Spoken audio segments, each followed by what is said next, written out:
Welcome to the next edition of the Rare Business Podcast. With me today, I have Gary Vaynerchuk, who is well known for his books Crush It and The Thank You Economy. He's also CEO of a social media consulting agency called VaynerMedia, and also very famously from his own video blog show called Wine TV.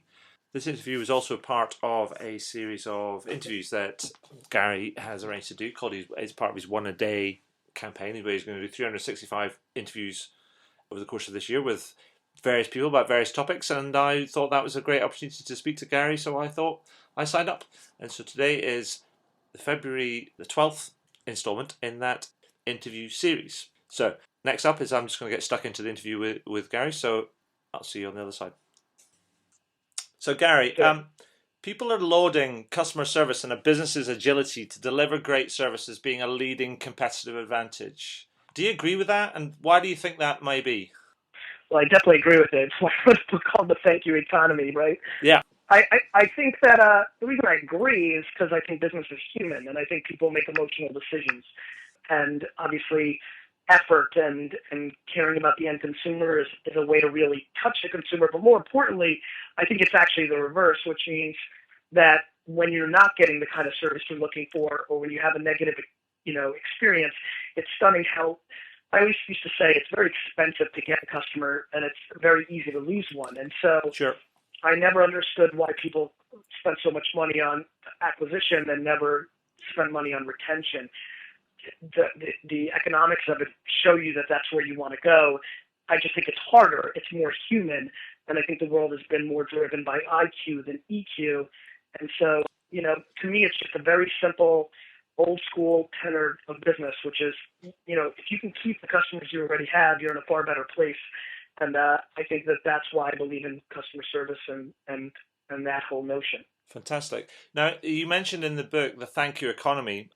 In that book, you say that companies that can shift their outlook and operations to be more customer aware and, as you say, fan friendly will pull away from the pack and profit in today's markets. But what do you think the main things that businesses need to do to transform themselves to be more customer-centric and friendly? Because it seems to me that we're almost at the end of the industrial economics, almost production system life cycle, and we're now moving away from that, and we're almost wanting more as customers. And that's a big change for some businesses. So what do you think there's some things that businesses can do to become more customer-focused, as it were? I think the two most practical a piece of advice I give is, one, you're going to have to just get into a place where your leadership, your CEO, your chairmen, your top executives actually just fundamentally care about this issue. It's not lip service, because I think many people use it as lip service. Uh-huh. They say they care, but they don't, right? And so, really, it's about almost kind of changing your religion, right? Right. So, that's number one. Number two, excuse me. Number two, I think that it really comes down to allocating more resources and more dollars to human beings that get that actually bring that to the table. So instead of using dollars for advertising or operations, actually putting dollars into human beings that can scale your caring. Can you explain a bit more about that? That's really interesting. Can you explain a bit more about Sure. what you mean by that? Well, easy. Like sometimes I talk about engaging. Everybody talks about your brand on Twitter, and then the brand will say, well, how do we scale that? And I say, easy. If you took $3 million that you spent on a Super Bowl ad and you hired 60 people at $50,000 a year, or hired an agency partner and gave them those $3 million to do it, well, then all of a sudden you're doing it, right? Right, okay. And so there's a very dirty word in the business world, especially from corporate America, which is non-working media, right? Dollars that are spent not on advertising. I think that word's going to become far more attractive over the next decade as people start realizing that the human beings have to be the part that actually brings value to businesses.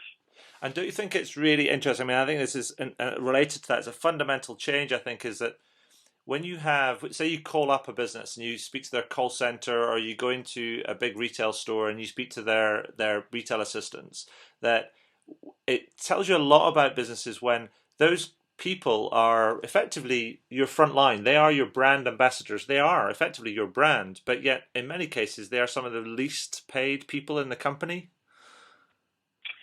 Yep. I sure do. Yeah, I think that, and I think it's hard, right? Because it takes a real culture shift, but it doesn't come down to paying. It comes down to mentality. There's Right. plenty of places that, there's plenty of reasons to have that pay scale, but, being polite and cheerful versus not has a lot to do with the atmosphere. There's plenty of ways to keep $8 an hour employees motivated for these big corporations, Sure. but it takes them caring about their employees first. And so, that's just the way it is. Yeah, sure. And so, I mean, you say it all starts with if you have like the culture and the belief that that I guess it all starts at the very top, right? I believe that tremendously. Yeah, because everything sort Because of because eventually it dies somewhere. You can have a middle manager say we need to change our culture and really believe it with all their hearts.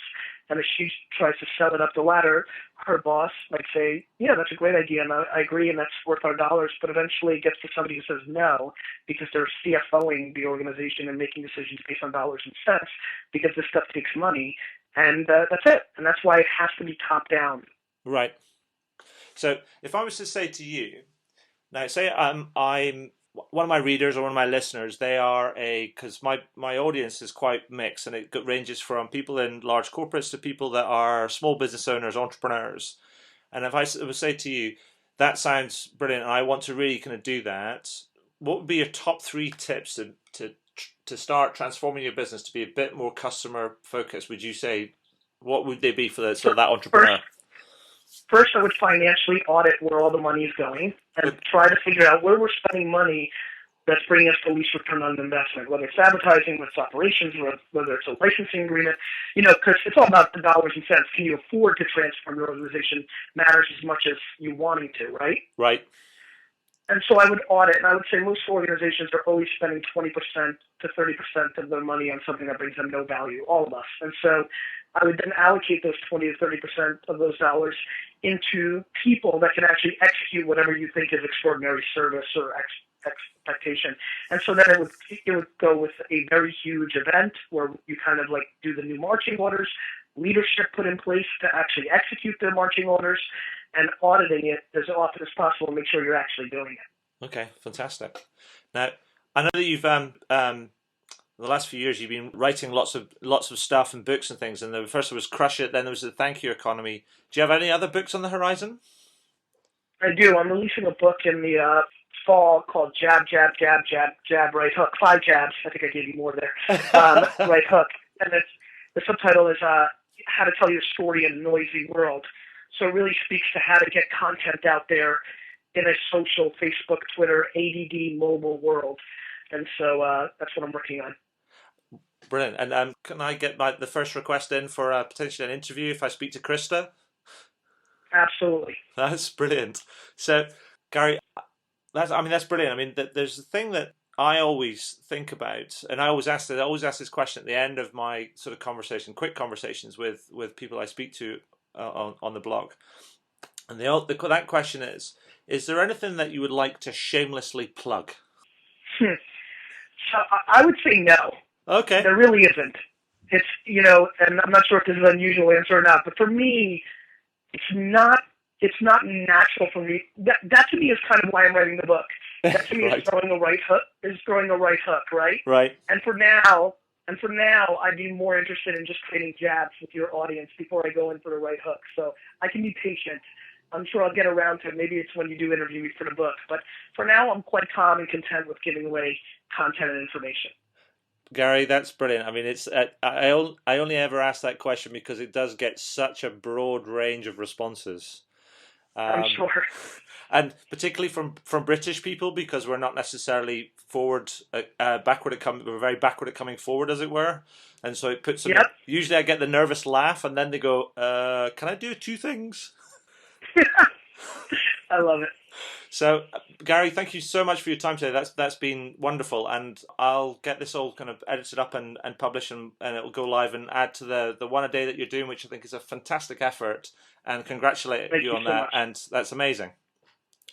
Thank you, my friend. I wish you a great day. All right, you too. Thank you. Bye-bye. Bye-bye.